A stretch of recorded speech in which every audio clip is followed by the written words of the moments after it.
Spiritual देव ज्ञान। मनुष्य का जीवन केवल उसके कर्मों पर चलता है।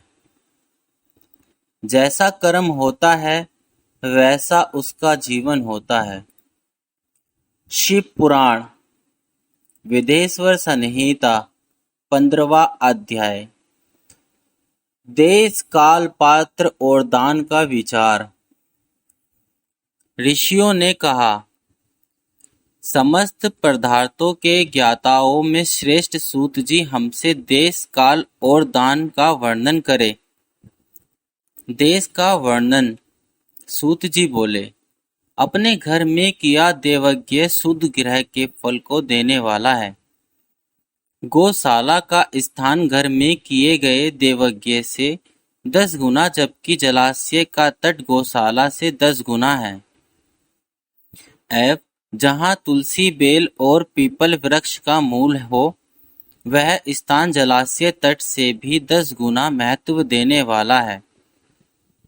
देवालय उससे भी अधिक महत्व रखता है। देवालय से 10 गुना महत्व रखता है।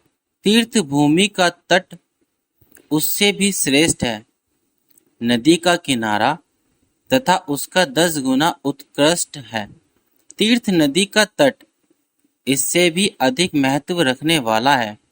सप्तगंगा का तट, जिसमें गंगा, गोदावरी, कावेरी, ताम्रपर्णी, सिंधु, सूर्य और रेवा नदियां आती हैं, इससे भी 10 गुना अधिक फल समुद्र का तट और उससे भी 10 गुना अधिक फल पर्वत चोटी पर पूजा करने से होता है। और सबसे अधिक महत्व का स्थान वह होता है जहाँ मन रम जाए। काल का वर्णन। सतयुग में यज्ञदान आदि से संपूर्ण फलों की प्राप्ति होती है।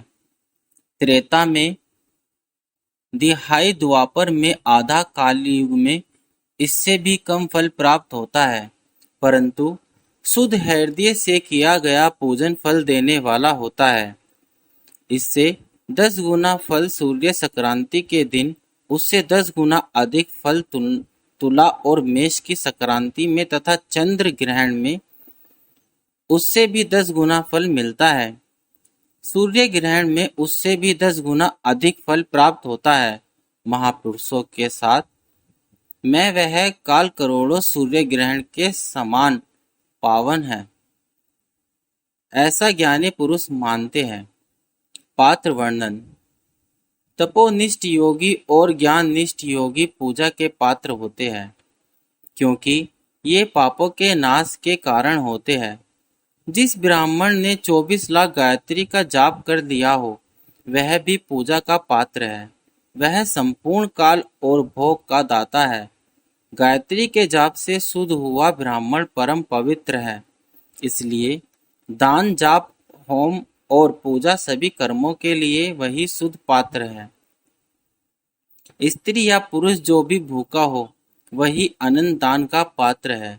जिसे जिस वस्तु की इच्छा हो, उसे उस वस्तु बिना मांगे ही दे दी जाए, तो दाता को उस दान का पूरा फल प्राप्त होता है। याचना करने के बाद दिया गया दान आधा ही फल देता है। सेवक को दिया दान चौथाई फल देने वाला होता है। दीन ब्राह्मण को दिए गए धन का दान दाता को इस भूतल पर 10 वर्षों तक भोग प्रदान करने वाला है। वेद वेदाता को दान देना पर वह सर्वलोक में देवताओं के वरस से 10 वर्षों तक दिव्य भोग देने वाला है। गुरु दक्षिणा में प्राप्त धन शुद्ध द्रव्य कहलाता है। इसकी दान संपूर्ण फल देने वाला है। क्षत्रियों का शौर्य से कमाया हुआ, वैश्यों का व्यापार से आया हुआ और शूद्रों का सेवावृत्ति से प्राप्त किया धन उत्तम द्रव्य है। दान का वर्णन। गो, भूमि, तिल, सुवर्ण, घी, वस्त्र, धान्य, गुड़, चांदी, नमक, कोहड़ा और कन्या नामक 12 वस्तुओं का दान करना चाहिए। गोदान से सभी पापों का निवारण होता है और पुण्य कर्मों की पुष्टि होती है।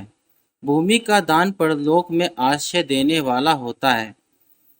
तिल का दान बल देने वाला तथा मृत्यु का निवारक होता है।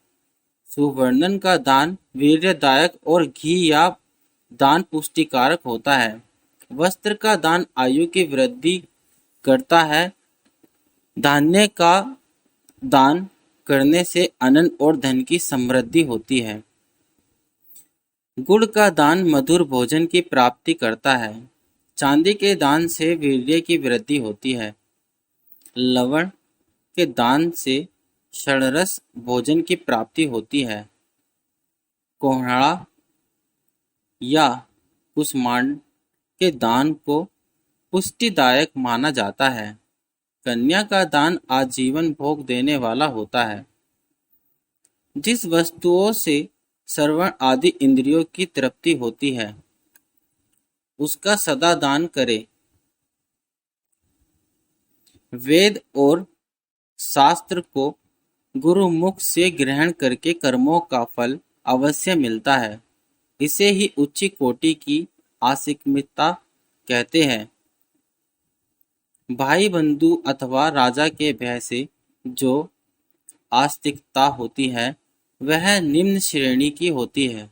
जिस मनुष्य के पास धन का अभाव है वह वाणी और कर्म द्वारा ही पूजन करे। तीर्थ यात्रा और व्रत को शारीरिक पूजन माना जाता है। तपस्या और दान मनुष्य को सदा करनी चाहिए। देवताओं की तृप्ति के लिए जो कुछ दान किया जाता है वह सब प्रकार के भोग प्रदान करने वाला है। इससे इस लोक और परलोक में उत्तम जन्म और सदा सुलभ होने वाला भोग प्राप्त होता है। ईश्वर को सब कुछ समर्पित करने एवं बुद्धि से यज्ञ व दान करने से मोक्ष की प्राप्ति होती है। ओम नमः शिवाय।